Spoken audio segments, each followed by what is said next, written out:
আমার শহর রায়গঞ্জ নিবেদন করছে সায়নী গোল্ড এন্ড ডায়মন্ড, থানা রোড, রায়গঞ্জ।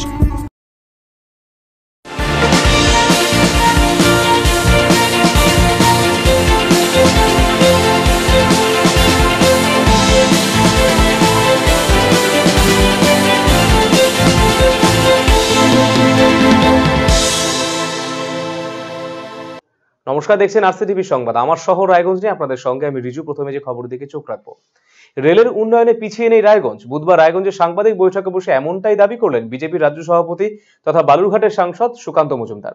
তিনি তালিকা তুলে ধরলেন সংবাদ মাধ্যমের সামনে। প্রসঙ্গত, সম্প্রতি বালুরঘাট এবং মালদায় দুটি নতুন ট্রেন চালু করেছে রেল মন্ত্র। সেই জায়গায় দাঁড়িয়ে ব্রাত্য থেকে গেল রায়গঞ্জ। শুধু নতুন ট্রেন চালু হয়নি বললে ভুল হবে, কিছু ট্রেন বাতিল হয়ে পড়েছে, যা নিয়ে রায়গঞ্জের সাংসদের ভূমিকা নিয়ে প্রশ্ন উঠতে শুরু করেছে বিভিন্ন মহলে। বুধবার এই বিষয়ে জানতে চাওয়া হয় বিজেপির রাজ্য সভাপতি তথা বালুরঘাটের সাংসদ সুকান্ত মজুমদারের কাছে। তিনি জানিয়েছেন, রায়গঞ্জে যথেষ্ট রেলের উন্নয়ন হয়েছে, যে সমস্ত ট্রেন বন্ধ হয়েছে সেক্ষেত্রে টেকনিক্যাল কিছু সমস্যার কথা তুলে ধরেছেন তিনি। তার সাফাই, আইসিএফ থেকে ভারতীয় রেল এলএইচবিতে কনভার্ট হচ্ছে, যার জেরে লিঙ্ক এক্সপ্রেস ট্রেন চালানো সম্ভব নয়। আগামীতে নতুন ট্রেনের দাবি জানানো হচ্ছে। কেন্দ্রীয় সরকার সদা সচেষ্ট রয়েছে। দেখুন, রায়গঞ্জ পেছোয়নি, আপনাদের সম্পূর্ণ ভুল ধারণা। এই যে আমি এখানে বসে বসে আমি লিস্ট দেখছিলাম, যে কুলিক ট্রেনকে নতুন করে চালু করা, রাধিকাপুর এক্সপ্রেসের সময়সূচি পরিবর্তন, কুলিক এক্সপ্রেসের সময়সূচি পরিবর্তন, বারসই তেলটা পর্যন্ত নতুন একটি ডেমো ট্রেন চালু করা হয়েছে। রায়গঞ্জ স্টেশনের ডেভেলপমেন্টের জন্য 9 কোটি টাকা বরাদ্দ হয়েছে অমৃত ভারত স্টেশনে। আপনারা তো অমৃত ভারতে 3খানা স্টেশন পেয়েছেন, রায়গঞ্জ, কালিয়াগঞ্জ, ডালখোলা আর আলুয়াবাড়ি, আর দুখানা আপগ্রেডেশন পেয়েছি। এত কাজ। দেখুন, কোন না, আমাদেরও লিঙ্ক এক্সপ্রেস বন্ধ হবে, আমাদেরও যে গৌড় এক্সপ্রেস লিঙ্ক আছে সেটা বন্ধ হয়ে যাবে। আপনাদেরকে বুঝতে হবে টেকনিক্যাল অসুবিধে। যখনই আমরা এলএইচবি কোচের কনভার্সনে যাব, এখন যে কামরাগুলো আপনারা দেখতে পান এটাকে বলে আইসিএফ থেকে ভারতীয় রেল পুরো এলএইচবিতে চলে যাচ্ছে, যে ট্রেন সুরক্ষিত বেশি এবং বেশি স্পিডে চলতে পারে। এলএইচবি ট্রেন হয়ে গেলে পৃথিবীতে, এই ভারতবর্ষের কোথাও লিঙ্ক এক্সপ্রেস চলবে না। শুধু রায়গঞ্জ না, ভারতবর্ষের কোথাও লিঙ্ক এক্সপ্রেস চলবে না, কারণ এই এলএইচবি কামরাকে কেটে নতুন করে লাগানো জোড়া সম্ভব নয় ওই সময়ের মধ্যে। এটা যদি আপনারা আবিষ্কার করে দিতে পারেন তাহলে চলবে, লিঙ্ক পাবে, রায়গঞ্জ পাবে। আপনারা অপেক্ষা করুন, ধৈর্য ধরুন। এত লিস্ট আমরা দেখে দেখুন, ট্রেন আপনাদেরকে বারবার বলছি যে লিঙ্ক এক্সপ্রেস এই মুহূর্তে চালানো সম্ভব নয়। সেজন্য আগামী দিনে আমরা নতুন ট্রেনের দাবি জানাচ্ছি। নতুন ট্রেন দিতে গেলে সহজে তো দেওয়া সম্ভব নয়, প্ল্যাটফর্ম খুঁজতে হবে। আমরাও দাবি জানাচ্ছি, আপনাদের সাংসদ বারবার গিয়ে দাবি জানিয়েছে, রেলমন্ত্রীকে তো সময় দিতে হবে তার ব্যবস্থা করার জন্য। একটা নতুন ট্রেন মানে নতুন প্ল্যাটফর্ম, সেই প্ল্যাটফর্মটার ব্যবস্থা করতে দিতে হবে।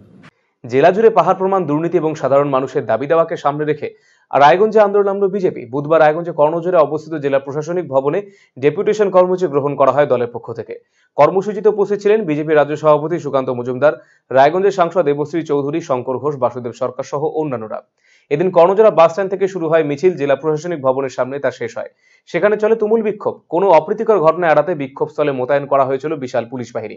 পরে 5 জনের প্রতিনিধি দল গিয়ে ডেপুটেশন পেশ করে। এদিনের কর্মসূচিতে সামিল ছিলেন দলের কয়েকশো কর্মী সমর্থক। এদিন সংবাদ মাধ্যম মুখোমুখি হয়ে তৃণমূলকে কটাক্ষ করেছেন বিজেপির রাজ্য সভাপতি সুকান্ত মজুমদার। তিনি বলেছেন, এখন নতুন চোর আর পুরাতন চোরদের মধ্যে লড়াই চলছে। কোন চোর ভাগবটরা বেশি পাবে তা নিয়ে চলছে লড়াই। সব চোর জেলের ভেতরে ঢুকলে এই দ্বন্দ্ব থেমে যাবে। তাই নতুন ও পুরাতন চোরদের বিরুদ্ধে সমস্ত অভিযোগ একত্রিত করে আপনারা স্থানীয় বিজেপি নেতাদের হাতে তুলে দিন। আমরা তাই ইডি সিবিআই হাত কাছে পৌঁছে দেব। তিনি আরো বলেছেন, এদিন জ্যোতিপ্রিয় মল্লিকের জ্যোতি এখন নিভে গেছে, হাসপাতালে দিদির দৌলতে আছে, তাকে হাসপাতাল থেকে সরিয়ে জেলের উপযুক্ত জায়গায় রাখা উচিত। অন্যদিকে এদিন লিপস অ্যান্ড বাউন্স কোম্পানি ইস্যুতে কালীঘাটে কাকু এবং অভিষেক বন্দ্যোপাধ্যায়কে আক্রমণ করেছেন সুকান্ত মজুমদার। নতুন চোর আর পুরাতন চোরদের মধ্যে লড়াই চলছে, কোন চোর ভাগবাটরা বেশি পাচ্ছে। এই লড়াই চলবে যতদিন চুরি আছে। তবে সব চোর যদি জেলের ভিতরে ঢুকে যায় তাহলে এই দ্বন্দ্ব থাকবে না। সেজন্য আমরা তৃণমূল কংগ্রেসকে সাহায্য করবো ভাবছি। জনগণকে বলছি, এই নতুন চোর এবং পুরাতন চোর যার বিরুদ্ধে যে অভিযোগ আছে সেই অভিযোগগুলো একত্রিত করুন, বিজেপি স্থানীয় নেতাদের হাতে পৌঁছে দিন।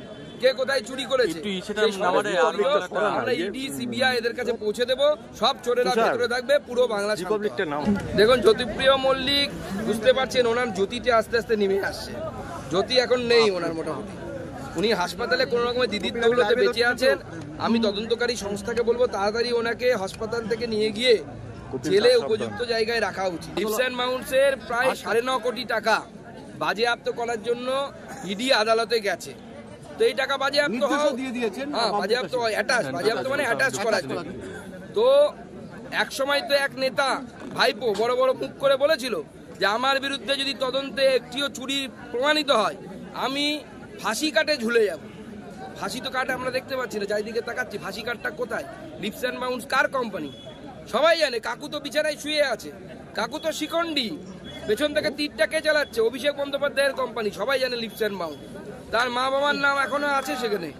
একাধিক অভিযোগ তুলে রায়গঞ্জ সেন্ট জেভিয়ার স্কুলের সামনে বিক্ষোভ দেখালেন অভিভাবকদের একাংশ। বুধবার স্কুলের সামনে জমায়েত হন অভিভাবকেরা। তারা ক্ষোভে ফেটে পড়েন। অভিভাবকদের অভিযোগ, নামজাদা বেসরকারি স্কুলে ঠিকমতো অভিভাবক বৈঠক হচ্ছে না, পড়ুয়াদের পঠন পাঠনে যথেষ্ট অনিয়ম দেখা যাচ্ছে, ক্লাসের রেজাল্ট খারাপ হলে উত্তরপত্র প্রকাশ করা হচ্ছে না, ক্লাস পিছু পড়ুয়ার সংখ্যা অতিরিক্ত, এছাড়াও কথায় কথায় শিক্ষক শিক্ষিকাদের দুর্ব্যবহারের শিকার হতে হচ্ছে পড়ুয়াদের। অভিভাবকদের সঙ্গে দেখা করছেন না অধ্যক্ষ। এই সমস্ত অভিযোগকে সামনে রেখে এদিন বিক্ষোভ দেখান অভিভাবকদের একাংশ। অন্যদিকে বিষয়গুলো খতিয়ে দেখার আশ্বাস দিয়েছেন স্কুলের অধ্যক্ষ দামিয়ান টুডু। আমরা এসেছি, আমাদের দীর্ঘদিন ধরে কোনো পিটিএ মিটিং হচ্ছে না, আমাদের বাচ্চাদের নাম্বার ডিক্রিজ করছে, আমরা বারবার জানাচ্ছি আমাদের খাতা দেখানো হোক, সেখানে খাতা দেখানোর কোনো ব্যবস্থা নেই। ইভেন আমরা পার্সোনালি ভাইস প্রিন্সিপালকে জানিয়েছি, সেখানেও কোনো ব্যবস্থা নেওয়া হচ্ছে না। বাচ্চাদের সঙ্গে টিচাররা বিহেভিয়ার বাজে করছে, সেখানেও কোনো পরিবর্তন নেই। বাচ্চারা যদি কোনো কিছু ভুল রেকটিফাই করতে যাচ্ছে, সেখানে বলা হচ্ছে যে ভুল যেটা দিয়েছি সেটাই ঠিক আছে, ইভেন খাতা যদি আর বেশি বলি 0 করে দিয়ে দেওয়া হবে। এগুলো কি ধরনের বিহেভিয়ার হচ্ছে? আমরা কি বাচ্চার সঙ্গে এরকম কারা করছেন এরকম বিহেভিয়ার বাচ্চাদের সাথে? টিচাররা করছেন। সেন্ট জেভিয়ার্সের টিচার একটা ক্লাসে দীর্ঘদিন ধরে একই টিচার দিয়ে ক্লাস করানো হচ্ছে। ক্লাস 2তেও আমরা যে টিচার পেয়েছি, ক্লাস 3তেও সেই টিচার পাচ্ছি, ক্লাস 4এও, কিন্তু কোনো ইনক্রিমেন্ট নেই। 50টা ক্লাসের মধ্যে 45 জন ফেল। তো প্রিন্সিপালের কি টিচারকে এইটুকু কোয়েশ্চেন করা উচিত নয় যে একটা ক্লাসে আপনি কি পড়াচ্ছেন যার জন্য 40 জন বাচ্চা ফেল করে যাচ্ছে একটা ক্লাসে? আজকে আপনারা কি করছিলেন এখানটাতে? এখানে আমরা বিক্ষোভ করছি, যাতে আমাদের খাতা দেখানো হয়, প্রিন্সিপাল বেরিয়ে আমাদের সঙ্গে কথা বলুক। আমরা 1.5 ঘন্টা ধরে দাঁড়িয়ে আছি, প্রিন্সিপাল আমাদের সঙ্গে দেখা করতেই চাইছেন না। আমার ছেলে এই স্কুলে পড়ে, দীর্ঘদিন ধরে আমরা দেখছি যে ঠিকমতো পড়াশোনা হচ্ছে না এবং বিভিন্ন বিষয় নিয়ে কথা বলতে গেলে প্রিন্সিপাল স্যারের সাথে তিনি ঠিকমতো আমাদের সাথে দেখা করছেন না, কথা বলছেন না। এবং আমরা সেন্ট জেভিয়ার্স স্কুলে পড়াচ্ছি, নামটা অনেকটা বড়, হ্যাঁ, কিন্তু সেইভাবে শুধু নামেই সেন্ট জেভিয়ার্স, সেখানে কোনো লেখাপড়া হচ্ছে না। একটা বিশৃঙ্খল পরিস্থিতি, প্রচুর স্টুডেন্ট একটা ক্লাসে, ঠিকমতো টিচাররা সময় দিতে পারে না, ক্লাস ওয়ার্কগুলো ঠিকমতো চেক করে না, হোমওয়ার্ক দিলে সেই হোমওয়ার্কগুলো ঠিকমতো চেক করে না। 2 বছর হলো অ্যানুয়াল কনসার্ট হচ্ছে, সেখানে ঠিকমতো বাচ্চাদেরকে এন্ট্রি দেওয়া হয় না। যারা পার্টিসিপেন্ট তারাই শুধু এন্ট্রি পায়, এবং সেই বাড়ির আরেকটা বাচ্চা যদি পার্টিসিপেন্ট না হয় তাকে আবার ঢুকতে দেওয়া হয় না। তাহলে সেই বাচ্চাটাকে ওই প্যারেন্টস কোথায় রেখে আসবে? এই ধরনের একটা বিশৃঙ্খল পরিস্থিতি দীর্ঘদিন ধরে চলছে। আমরা স্কুলে এক সিস্টেম আছে, আমার বছরে 2 বার প্যারেন্টস টিচার্স মিটিং এটা আয়োজন করা হয়। তাহলে এই বছর একবার তো হয়েছে, মনে হয় অনেকজন আসতে পারেনি। আর কপি দেখার জন্য হচ্ছে আমরা কি দেখাচ্ছি প্রত্যেকবার। আর এবছর জানুয়ারিতে আবার পিটিএ মিটিং হবে, ওটা ডায়েরিতে লেখা আছে। আর আমার একটা পলিসি আছে, 2 বার আমার পিটিএ মিটিং অবশ্যই আয়োজন করে। ঠিক, কিন্তু তারা যে বলছে তারা কোনো পিটিএ মিটিংয়ে না, জুলাই মাসে একবার হয়েছে, ঠিক আছে। তো কি হয়েছে, ছোট ক্লাসে হয়েছে, বড় ক্লাস অন্য অনুষ্ঠান থাকলে মনে হয় আসতে পারেনি। আর নয়তো 2-3 ক্লাস আমার একবার সময় না পেলে ওরা যেন অ্যাটেন্ড করতে পারেনি, ওটা হতে পারে। আর কি হচ্ছে, parent teacher meeting class 7 class 6 থেকে উপর কম আসে, ওটাও একটু মুখ্য আছে। তাহলে আমরা দেখছি এইবার কি হচ্ছে। কিন্তু অবশ্যই কপিগুলো বলছে কি দেখাচ্ছে না, ওটা আমার সিস্টেম আছে, আমরা দেখাবো আর কি। এটা আর কি দেখছি ওটা যদি এরকম হয়েছে তাহলে এভালুয়েশন করা যাবে, শিক্ষক কীভাবে পড়াশোনা করেছে, যা কীভাবে ওটা টিচিং করেছে, ওটাতে পারফরমেন্সটা দেখা যাবে। কিন্তু কমপ্লেন কি হচ্ছে, প্রত্যেকজন অত গ্রুপে আসা দরকার না, 2-4 জন গার্জেন যদি আমার কাছে এসে কথা বললে আমি নিজেই করে দিতাম।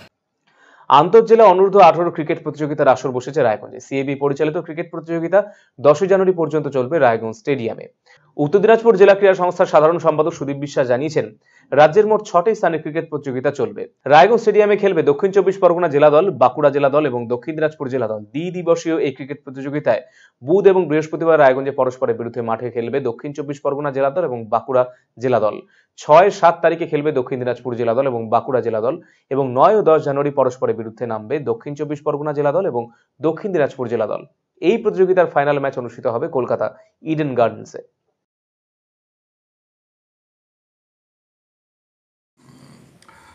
সিএবির পরিচালনা এবং উত্তর দিনাজপুর ডিস্ট্রিক্ট স্পোর্টস অ্যাসোসিয়েশনের ব্যবস্থাপনায় আমাদের এখানে খেলা চলছে inter district under 18 cricket competition, এবং এখানে 3টা জেলা পার্টিসিপেট করছে, সাউথ 24 পরগনা জেলা দল, বাঁকুড়া জেলা দল এবং পার্শ্ববর্তী দক্ষিণ দিনাজপুর জেলা দল।